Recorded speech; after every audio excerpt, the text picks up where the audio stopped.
Chapter 16 Security 1919 to 1935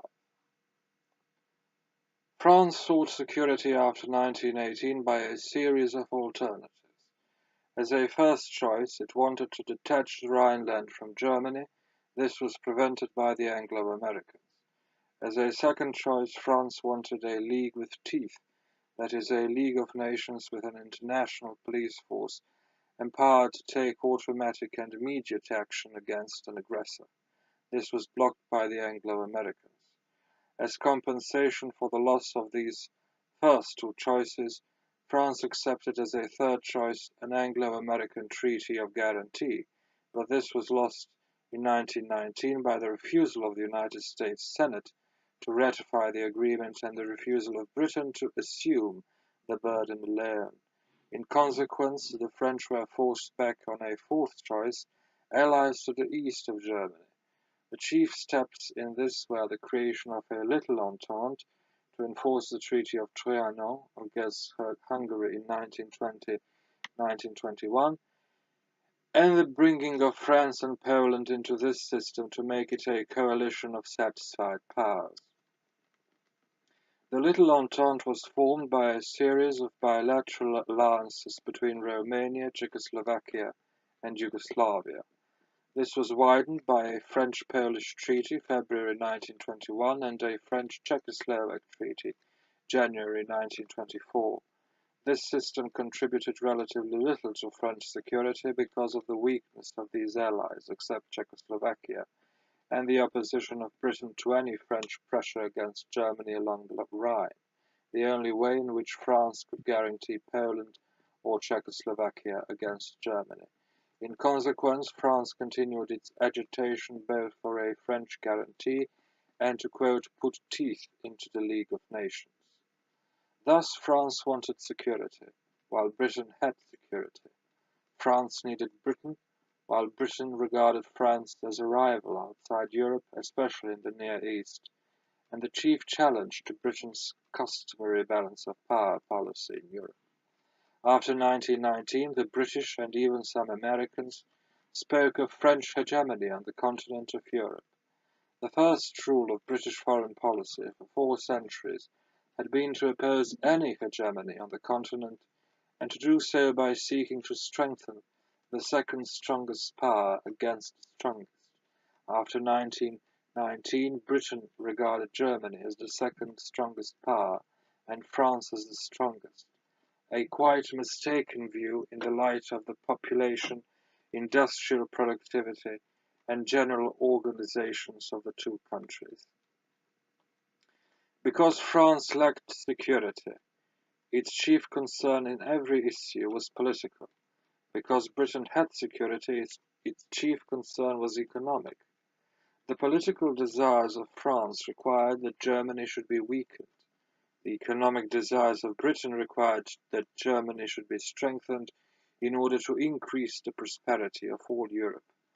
While the chief political threat to France was Germany, the chief economic and social threat to Britain was Bolshevism. In any struggle with Bolshevist Russia, Britain tended to regard Germany as a potential ally, especially if it were prosperous and powerful. This was the primary concern of Lord Darbonin, British ambassador in Berlin in the critical years 1920 to 1926. On the other hand, while France was completely opposed to the economic and social system of the Soviet Union, and could not easily forget the immense French investments which had been lost in that country, it still tended to regard the Russians as potential allies against any revival of Germany, although France did not make an alliance with the Soviet Union until 1935. Because of its insecurity, France tended to regard the Treaty of Versailles as a permanent settlement, while Britain regarded it as a temporary arrangement subject to modification. Although dissatisfied with the treaty, France felt that it was the best it could hope to get, especially in view of the narrow margin by which Germany had decided to sign it, even when faced with a worldwide coalition. Britain, which had obtained all of her desires before the treaty was signed, had no reluctance to modify it, although it was only in 1935, with the Anglo-German Naval Agreement, that it attempted to modify the colonial, naval, or merchant marine clauses from which it had benefited. But in 1935, it had for more than 15 years been seeking to modify the clauses from which France had benefited. The French believed that peace in Europe was indivisible, while the British believed that it was divisible. That means that the French believed that the peace of Eastern Europe was a primary concern of the states of Western Europe, and that the latter states could not allow Germany to move eastward, because that would permit her to gain strength to strike back westward. The British believed that the peace of Eastern Europe and that of Western Europe were quite separate things, and that it was their concern to maintain peace in the West, but that any effort to extend this to Eastern Europe would merely involve the West in every little squabble of these continually squabbling, quote, backward peoples, and could, as it happened in 1914, make a world war out of a local dispute. The Locarno Pacts of 1925 were the first concrete achievement of this British point of view, as we shall see. To the French argument that Germany would get stronger and thus more able to strike westward, if allowed to grow eastward, the British usually replied that the Germans were equally likely to become satisfied and get mired down in the great open spaces of the East. France believed that Germany could be made to keep the peace by duress, while Britain believed that Germany could be persuaded to keep the peace by concessions. The French, especially the political right in France, could see no difference between the Germans of the Empire and the Germans of the Weimar Republic.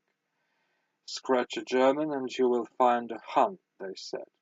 The British, especially the political left, regarded the Germans of the Weimar Republic as totally different from the Germans of the Empire, purified by suffering and freed from the tyranny of the imperial autocracy. They were prepared to clasp these new Germans to their hearts, and to make any concession to encourage them to proceed on the path of democracy and liberalism. When the British began to talk in this fashion, appealing to high principles of international cooperation and conciliation, the French tended to regard them as hypocrites, pointing out that the British appeal to principles did not appear until British interests had been satisfied, and until these principles could be used as obstacles to the satisfaction of French interests. The British tended to reply to the French remarks about the dangers of English hypocrisy with a few remarks of their own about the dangers of French militarism. In this sad fashion, the core of the coalition which had beaten Germany dissolved in a confusion of misunderstandings and recriminations. This contrast between the French and the British attitudes on foreign policy is an oversimplification of both. About 1935 there appeared a considerable change in both countries, and long before that date there were differences between different groups within each country. In both Britain and France before 1935 there was a difference of opinion in international politics which followed general political outlooks and even class lines rather closely. In Britain, persons who were of the left tended to believe in revision of the Treaty of Versailles in favor of Germany, collective security, general disarmament, and friendship with the Soviet Union. In the same period, the right were impatient with policies based on humanitarianism, idealism or friendship for the Soviet Union, and wanted to pursue a policy of national interest, by which they meant emphasis on strengthening the empire, conducting an aggressive commercial policy against outsiders, and adopting relative isolationism in general policy with no European political commitments except west of the Rhine, where Britain's interests were immediate. The groups of the left were in office in Britain for only about 2 years.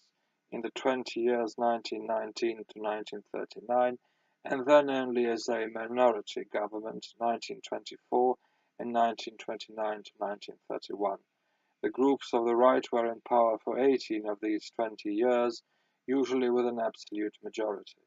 However, during these 20 years, the people of Britain were generally sympathetic to the point of view of the left in foreign policy, although they generally voted in elections on the basis of domestic rather than foreign politics. This means that the people were in favor of revision of Versailles, of collective security, of international cooperation, and of disarmament.